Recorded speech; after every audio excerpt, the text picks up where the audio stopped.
Mr. Ian Taylor. Number 1, Madam Speaker. Madam Speaker, I've had various meetings with ministers today to discuss the implementation of our election pledges. I will have various meetings later, in particular in relation to young people and skills. In addition, I've attended a meeting of the Labour Party's National Executive. I warmly welcome the Prime Minister to his role of answering questions, and I'm very grateful to him for finding time in his diary to do so.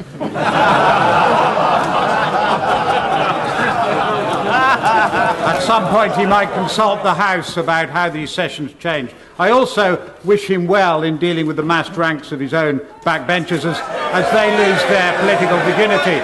Can the Prime Minister agree today to compensate pensioners for any damage done to pension funds as a result of the windfall tax and changes in advance corporation tax which he might put forward?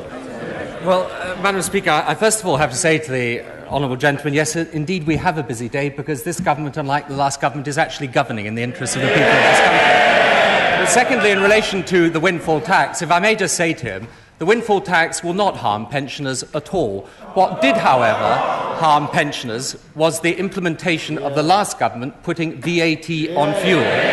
Precisely for that reason, we are proposing cutting it. Jean Course. Thank you, Madam Speaker. It's an honour to be called during the first Prime Minister's questions to make a serious attempt to question the Prime Minister in this House. Given that at present only one crime in 50 leads to a conviction, will my right honourable friend recognise the need to have both effective measures to prevent crime as well as a criminal justice system in which the public can have confidence? Will he tell us what measures the government will take to prevent crime? Certainly, Madam Speaker, I will. My honourable friend is absolutely right. Indeed, today the Home Secretary is announcing a series of measures that I hope will have a beneficial effect on cutting crime in this country.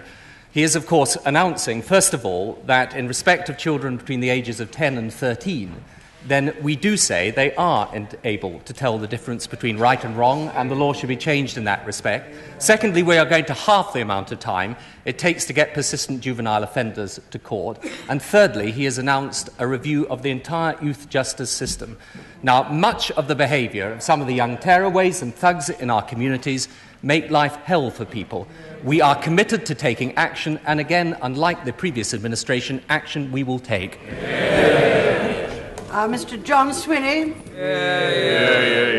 Will the Prime Minister indicate if the Government will be arguing for a zonal lifting of the European beef ban? And if that is the case, will he outline a timescale within which we can expect this to be the case? And also, will he give a guarantee that the beef ban will be lifted in Scotland at the same time as it is lifted in Northern Ireland? Well, the honourable member will be aware that we are in negotiation now with the European Commission, indeed with our European partners, to try and get the best possible deal on the lifting of the beef ban. And one part of that, of course, is the certified herd scheme. And it is important that we apply that, not merely in relation to Northern Ireland, where there's the traceability scheme in place at the moment, but important also that we see how we can lift the ban in other parts of the UK as well. I do have to say to the honourable members, and I say to other members in this House, we have inherited a quite appalling situation in relation to PSE. Not just the expense, but the way that these negotiations were handled, where it is grace. It will take time to sort it out, but I think that the early indications are that we are able to get a far better deal than the previous government, and we shall do everything we possibly can in the interest not just of the farming industry, but of the good standing of Britain abroad. Mr. Stephen Twigg. Is the Prime Minister aware of the widespread public concern about the growth of drug abuse in this country, with a five-fold increase in the number of drug offences over the past decade? Can he outline what the government's plans are to deal with the drugs crisis in this country? Yes, Madam Speaker, certainly. As my honourable friend may know, we are committed to proper testing and treatment for all those offenders that have got a drugs problem. But in addition to that, as we announced before the general election, Madam Speaker, we are going to set up one particular individual, what we call the drug czar, that is going to coordinate all aspects of the fight against drug abuse and the link between drug abuse and crime. It is the fact, Madam Speaker, that in many parts of this country, as much as 50% possibly more than 50% of crimes are linked to drug abuse. It is absolutely essential that we bear down on every single aspect of this problem. And by having one person who is going to be in charge of all aspects of coordinating government policy in relation to this, then responsible to the Home Secretary, we believe that we will give ourselves a far better chance of dealing with this evil in our midst. Mr. Paddy Ashdown. Madam Speaker, may I first of all welcome the Prime Minister's attempt to find a new format for Prime Minister's questions. No doubt it was too bold for some, but if the result of that is that we can reach a format for these questions which is a little less confrontational, a little more rational, I think that would have been worth it. Can I now turn to the government's programme? Is it still the government's intention to spend not a penny more on education in the next 2 years than the Conservative government they defeated? First of all, if I can say to the Right Honourable Gentleman, I'm delighted for his welcome to the change in the format of question time, which I hope will prove in time for the benefit of all parts of the House. Secondly, I would say to him, in relation to education spending, of course there are differences between ourselves and the previous government in relation to education spending. One difference is the phasing out of the assisted places scheme and the reduction in class sizes for all 5-, 6- and 7-year-olds. That is very important. Secondly, of course, the nursery voucher scheme is to be replaced by proper nursery education for our children. Again, right.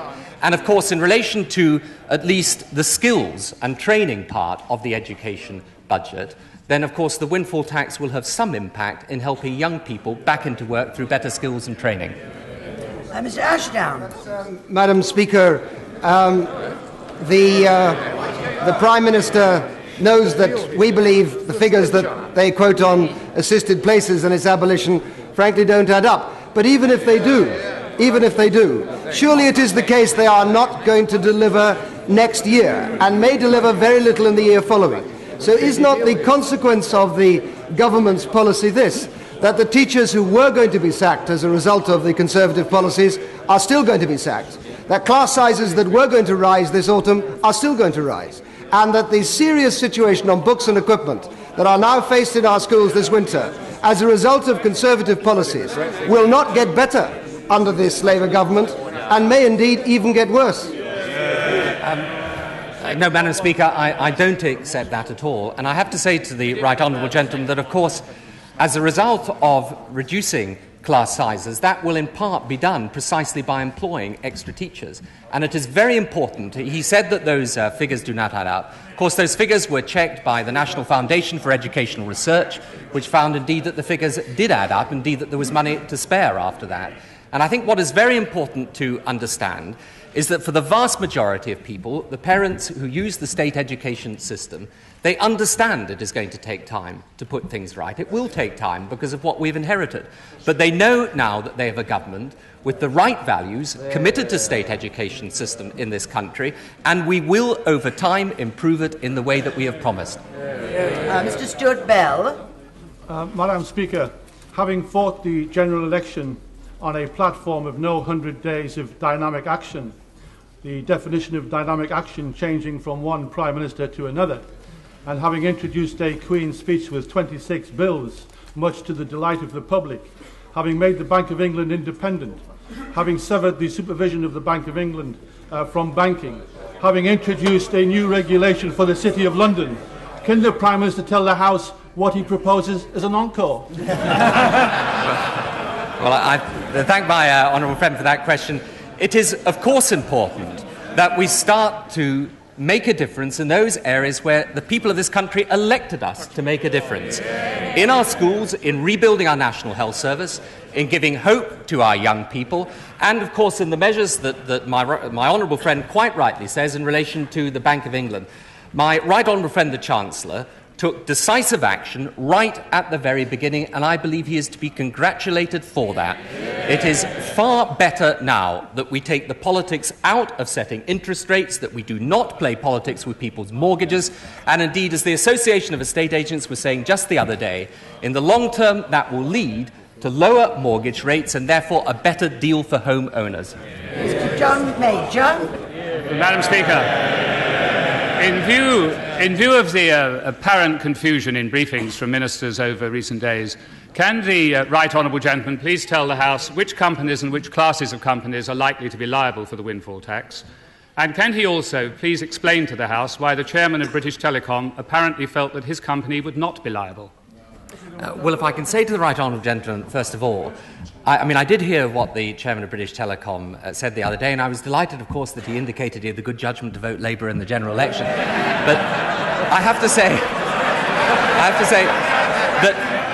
that the idea that somehow the chairman of British Telecom, or indeed anyone else, was in any doubt that we were going to introduce a windfall tax, I find rather hard to say. Now, the actual companies, as the right honourable gentleman knows, we said this many times, will be decided by the Chancellor in accordance with the normal precedent, which is to do any moves in relation to the budget in his budget. Now, that would be the proper way to do it. And those companies and the amount of the windfall tax will be decided by him in the normal way. Mr. Major. Mr. Sirian's vote. He seems to be rather regretting that already, but I will let that pass for the moment. I find it surprising that the House of Commons is to be the last to be told who will be liable to the tax in view of the private briefings that are going on. But perhaps the right honourable gentleman can confirm to the House that no one acting in his capacity or no one from the Labour Party when in opposition gave any indication clearly or in terms of a nod and a wink that British Telecom would not be included in this tax. Can the Prime Minister be categoric about that, please? Madam Speaker, I certainly can be categorical. Everybody has known that the decisions on who is going to be liable for the windfall tax will be taken by my right honourable friend the Chancellor in the normal way. And indeed, I may say, British Telecom and everyone else. And indeed, if I may say so, it is perfectly obvious that that should be the case. It would be wholly wrong prior to the budget if my right honourable friend either were to announce the companies or the amounts of the windfall tax. And I have to say this in addition to him. In following that precedent, we are, of course, following precisely what the last Conservative government did in relation to the windfall tax on banks. Mr. Major. The House will note that the right honourable gentleman replied in the generality but did not reply specifically and provide the House with the categoric assurance that I ask him for. Perhaps he will do so in just a moment. If this tax proceeds with an extra tax on gas, water, electricity and telephones, may I return to the point made by my honourable friend, the member for Esher and Walton. If that were to give rise to an increase in the bills for many people on low incomes in this country, will the right honourable gentleman follow the precedent of the previous government and increase the social security benefits to compensate for that? And if not, will he accept that the populist tax he proposes on fat cats would in fact be a tax that hits most those that have least? No, Madam Speaker. No, I shall resist the temptation to say that was the soundbite, since I know... Since I have a feeling I used to use a few of those myself at one time. Madam Speaker, no, that is not the case at all. In fact, there is a cap, of course, on prices. Indeed, some of the regulators have already said that they would not consider it right for the windfall tax to lead to any increase in prices. I may also say this to the right honourable gentleman. The reason for introducing the windfall tax is clear. There is no doubt at all that excess profits, vast excess profits, were made. There is no doubt of that. There is no doubt also that it is absolutely essential that we give hope and opportunity to those hundreds of thousands of young people presently without it in our society today. And I think there will be a great deal of agreement, not just amongst those that don't have opportunity, but even amongst those that are perfectly well off in our society at the moment, that if we don't tackle the problems of a growing underclass of people cut off from society's mainstream without any chance of a job, with poor educational opportunity, without the chance to do well in life, then we will end up, as the previous government did, paying more and more by way of welfare bills and having less and less for future investment. Mr. Jerry Birmingham. Madam Speaker, could I ask my right honourable friend just a simple plea on behalf of St Helens, which is an industrial town? Perhaps he could find time to have a word in the ear of the Chancellor of the Exchequer and suggest to him that the June budget, if slanted towards encouraging investment in industry, will undoubtedly help both our manufacturing base, both for home consumption and overseas export, and thus the welfare of all our people. Well, I thank my honourable friend for that. I've got no doubt at all that the Chancellor will be receiving a great deal of advice and assistance in the weeks ahead. And, of course, he will have listened carefully to what my honourable friend said, and I've no doubt will take it into account. Mr. Peter Luff. Madam Speaker, how will the Prime Minister fund his programme for young people when the money from the windfall tax dries up? Because all the experts agree it will, and he will need extra money.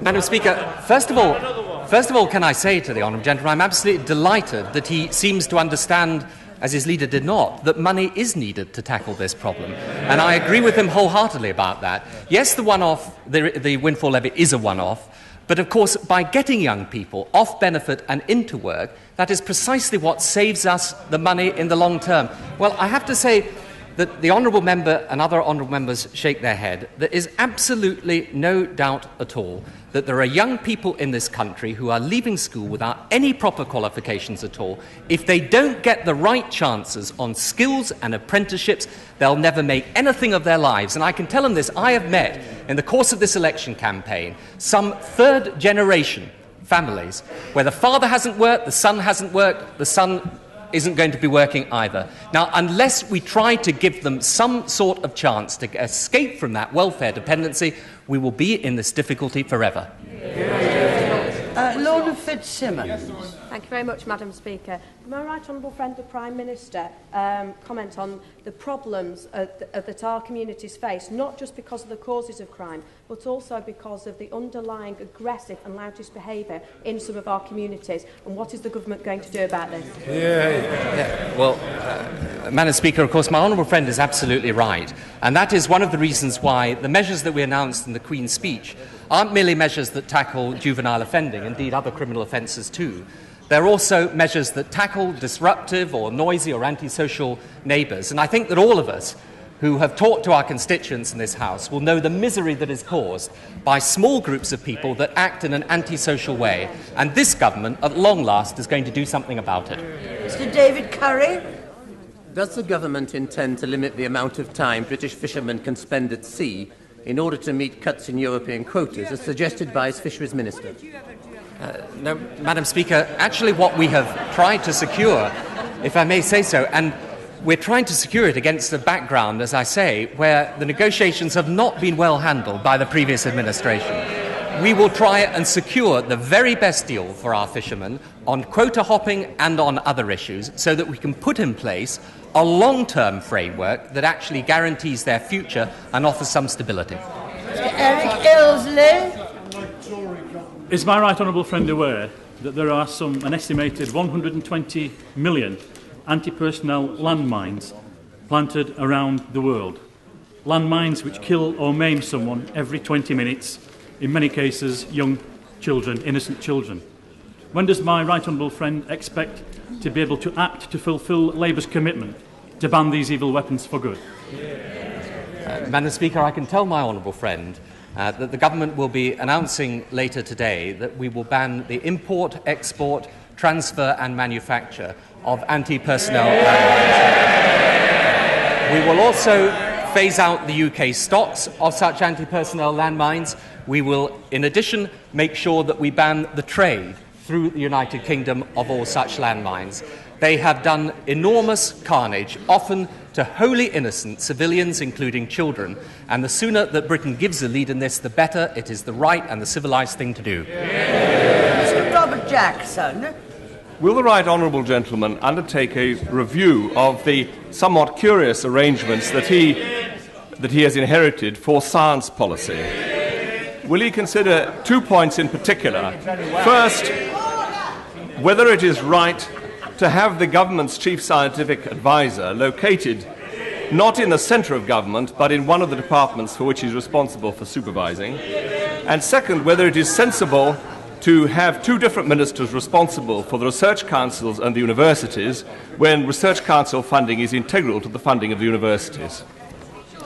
Well, Madam Speaker, first of all, can I thank the honourable gentleman for his question and also for the notice that he gave me of it, and can I pay tribute to the amount of work that he did when a minister in the previous government, both in education and the science field. The review that is being conducted by my honourable friend, the Minister of State, will look at both the points that the honourable gentleman raises. I give no undertakings at all as to the outcome of that review, but yes, it will certainly look at those things too. Mr. David Winnick. As far as Northern Ireland is concerned, would my right honourable friend confirm that the framework document remains on the table and that would provide a fair settlement for both communities in Northern Ireland, including cross-border bodies? And would the Prime Minister not also agree that there's a particular responsibility on the part of the IRA to end their murderous and terrorist campaign, which has caused only pain and suffering and numerous deaths during the last 25 years? And is it not obvious that no amount of such terrorist activities will in any way change the position in Northern Ireland? I agree very much with what my honourable friend has said about the activities of the IRA, Madam Speaker. If I can just say to him that, of course, all the documents that were negotiated by the previous government remain on the table. In relation to Sinn Féin, as my honourable friend knows, my officials are talking to Sinn Féin, but I do say this, and I think this should be made very, very clear to them, that there is no question of Sinn Féin participating in any talks whatever unless there is a clear, credible and unequivocal ceasefire.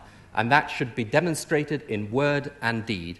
And they and everybody else should be under no illusions about that whatever. Mr. David Trimble. Thank you, Madam Speaker. I would endorse what the Prime Minister has just said about the terms of entry for Sinn Féin into talks.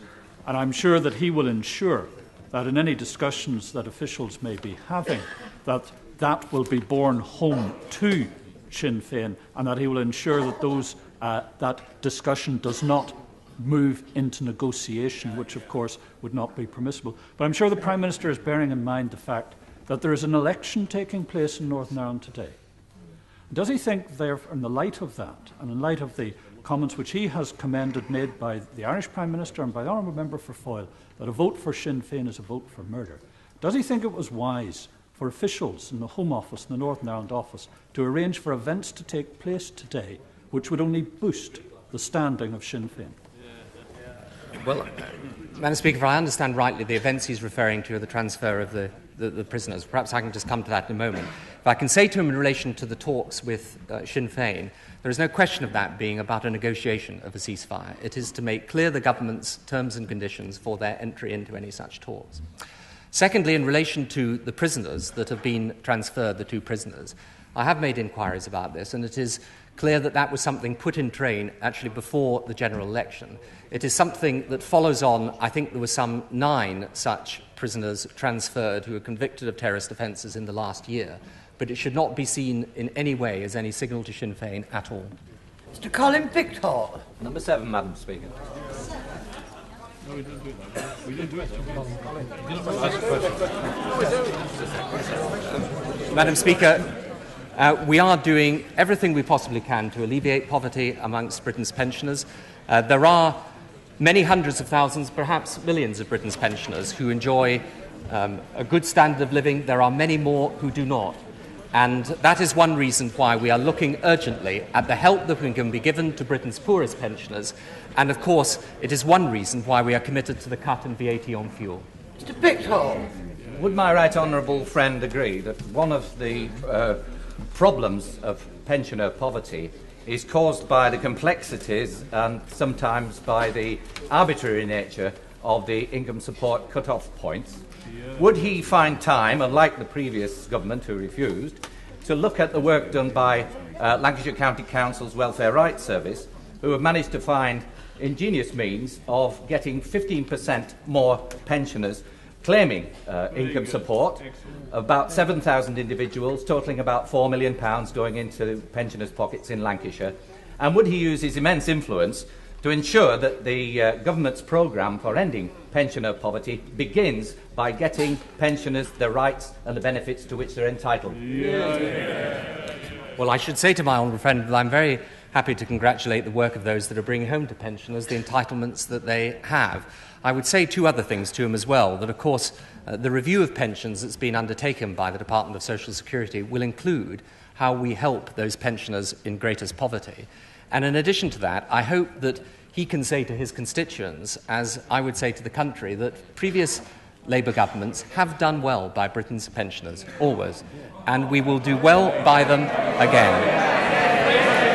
And, well, we've done well. We have done very well, as indeed they know, and though no doubt there will be different ways of doing well for a different age, we shall continue to do our best by Britain's pensioners. Mr. James Wallace. Madam Speaker, if, as the Prime Minister indicated some moments ago, a lifting of the beef export ban isn't exactly imminent, is he able to indicate what kind of approximate timescale our beef producers might reasonably expect? And in the meantime, what steps is his government taking to restrict imports into the United Kingdom of beef products which don't meet the same very high standards required of our domestic producers? Well, Madam Speaker, we obviously want to do everything we possibly can to encourage and bring about the lifting of the beef ban. And I say to the honourable gentleman, with the greatest respect, I don't think plucking out arbitrary timetables is a very good history in this matter. We remember what happened before. However, I do actually believe... I'm sorry to bring back bad memories, but I do have to say to them, that I believe that we can make progress, and I am hopeful that progress is being made. And I think the very fact that we have a government that is arguing the case sensibly and constructively gives us a far better chance than the previous administration. Mr. Gordon Prentice. Yes. Does the Prime Minister appreciate the feelings of indignation and outrage amongst bus passengers in North East Lancashire who've been left high and dry by Stagecoach? And that even as I speak, bus fares are going up, services are being cut, drivers are leaving in droves, and the situation is in crisis. And is it not a shaming indictment of the policies of the previous government that we've been left with this situation where private monopolies have driven out the public interest? Well, in the interest of non-confrontational exchanges across this dispatch box, shaming indictment, well, we will leave that to others to judge. But I have to say to them, the one thing that I think is quite clear is that there are severe problems with the regulatory system that exists at the moment. That is why the Deputy Prime Minister, in addition to his rainmaking duties, is also undertaking a review of bus regulation. And we are well aware of the need to make sure, particularly for people in rural communities, that they get the bus services that they need. Mr. James Gray. Will the Prime Minister find time to visit those employers in my constituents of North Wiltshire who tell me that they will lay off workers the morning after he brings in the minimum wage?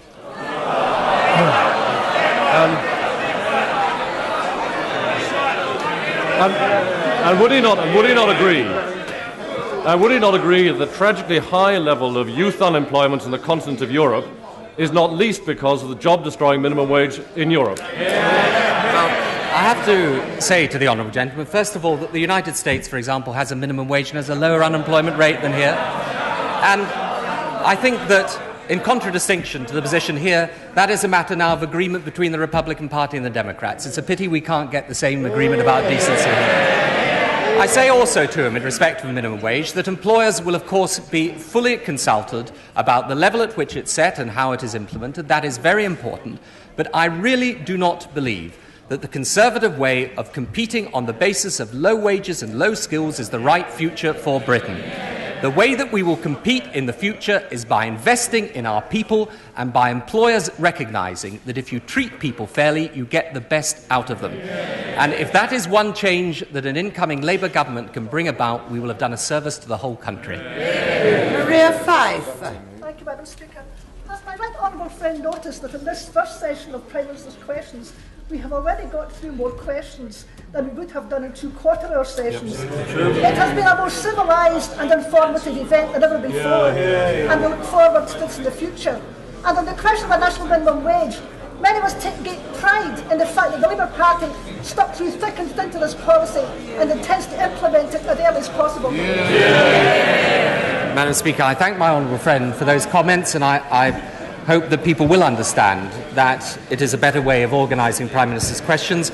Of course, it is the case that the Select Committee on Procedure that my right honourable friend is establishing will look at ways that this can be improved in the light of the experience that we have. And on the minimum wage, I would simply, again, not to repeat what I've just said now, There are some 800,000 people in this country paid £2.50 an hour or less. I think there are reasons of efficiency for introducing some basic minimum threshold of pay, but I also think there are reasons of decency and fairness too, and we shall do it. Thank you. Time's up.